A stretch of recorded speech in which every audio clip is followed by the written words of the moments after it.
Ladies and gentlemen, members and friends, Lachlan, Matt, we're here again. If you've watched these videos before, it's because we're opening something from the archive. From the archive, once again. For November.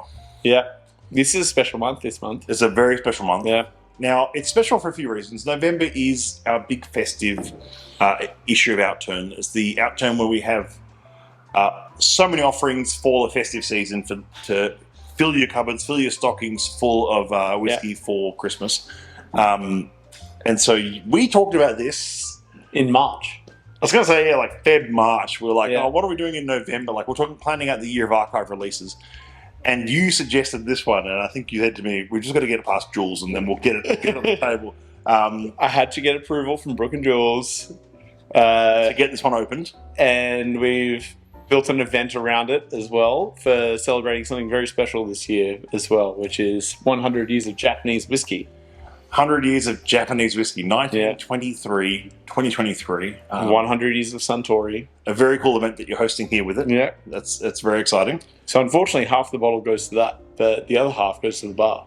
Yeah, that's unfortunate. Yeah. But half this bottle will be going to the bar.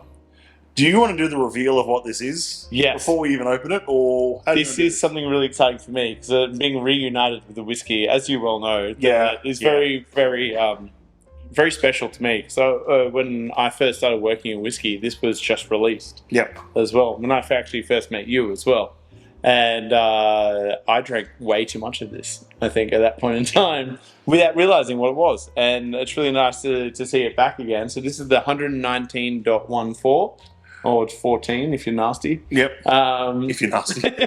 It's an 11-year-old Yamazaki. Which is insane. Imperial Stout. Yeah. Japanese whiskey. It's only 11 years of age. But my memory of this bottling is that it came out in it must have been I think the month I started or month after I started at the Society. And I remember it coming out, and I remember thinking, and it was actually quite a slow seller. It was actually quite a slow mover on Outturn, because this was, you got to remember, this is like 2014, 15. Japanese whiskey was not cool. It was also, it was 2014 when I first was encountered it. So, yeah. And this sold so slow over the bar, and the bar I was working at that time bought quite a bit of it. Yeah. And so myself and the team at the time were drinking a lot of it. Absolutely. Yeah. No one else was touching it. I'm cracking this. I cannot wait any longer. We're going to have a sneaky little taste of it right now, and see. And just reunite ourselves with this insane whiskey, and we'll talk about some of the stats and some of the wording around it. It's been a hot minute. We're gonna be really gingerly with these pours, because this has got to be stretched out to the bar and to the event. Yeah. So, but we're very excited to reconnect with this whiskey. So, it's the Sangiovese. Sangiovese. That is needs old school sherry. Yeah. So it's an 11-year-old Bota Quarter sherry cask. Yeah, short boot, I think that means. Yeah, short boot, yeah. So the casks themselves, the Bota Quarter casks, are basically, they look almost like cubes. They were like hogsheads, but even more squished. And they're a very uncommon type of Spanish sherry casks, which were used around the same size as a butt. They're just not. They're the same width as length, right? Yeah. So they're like a cube-shaped whiskey sherry butt. Yeah. Very unusual for very thick staves. You don't see them very often, and only really I've seen them in Japanese whiskey. Yeah. I've not seen them in Scottish whiskey or any other whiskey. So distilled 2003, so 2014 makes sense for the release of this. First fill Bota Quarter sherry cask, 53.9% natural cask strength.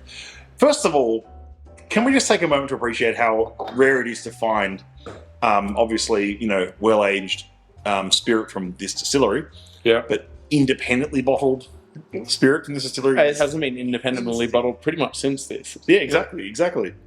So it was Hennessy even before then, though. Yeah. It was uncommon to see this spirit through independent bottles at all. Well, Japanese whiskey was unappreciated at that point in time as well. So to have it independently bottled by the Scotch Malt Whisky Society was a leap into the unknown at that point in time, Yeah, yeah. which is a nice feather in the cap, I guess, to have these bottlings in your history Yeah. that are Yeah. completely unavailable to anyone else currently. Yes. Yes. Look at that. That just glues to the glass. Look at it's just amazing. It's so leathery and thick and rich and unctuous.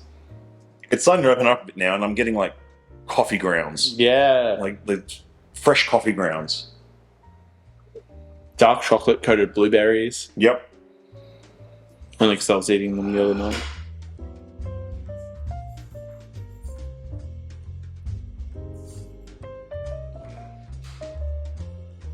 That is a special drop. That is something rather awesome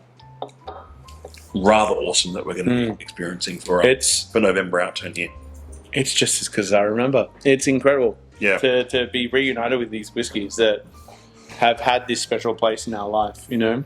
Yeah. And to have this moment where Yeah. we can actually open this. It's been sitting in the archive here since 2014, and nearly 10 years of additional, I guess, bottle conditioning as well in some ways. I mean, it's Yeah. they don't. The cork is still in great Yeah, tact that as well. didn't have any issues. Didn't even That was good. splinter. No, You know, that was it great. just- You know? Very clean exit and a very rare drop. We don't know I can't speak to what price is going to be per dram. We don't know that yet. But it's going to be something a bit rare, and it's only going to be just under half a bottle. Approximately half a bottle on the bar.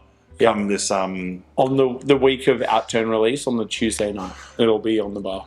So outturn this year is the Friday the 17th of November, which is it comes out middle of November, so it'll be on the Tuesday on the bar before then. As every other year with November, we always release the main outturn in the middle of the month, and so it gives you a chance to properly dig into it in the weeks prior, which you'll see shortly. But This one will very much be first in, best dressed. yeah, then that's it. Only having half a bottle, it is going to be tough. It is an exciting bottle to open, and it's probably one of the very few left in this country as well. So Yeah, very few. I mean, yeah. I think I'd have to check in with Andrew or someone on this one, but I can't think that we'd get more than probably like 24 of these ever came into the country or something like that. And you know, it was exciting. So It's such an incredible bottle. I'm so glad that we've been able to do this year. yeah. Well, Sanjava, Sanjival, thank you so much for opening this. thank you. And we'll see you at the bar where you'll taste the full November outturn as well as the archive bottling that is the bar specifically selected. Lovely. See you soon.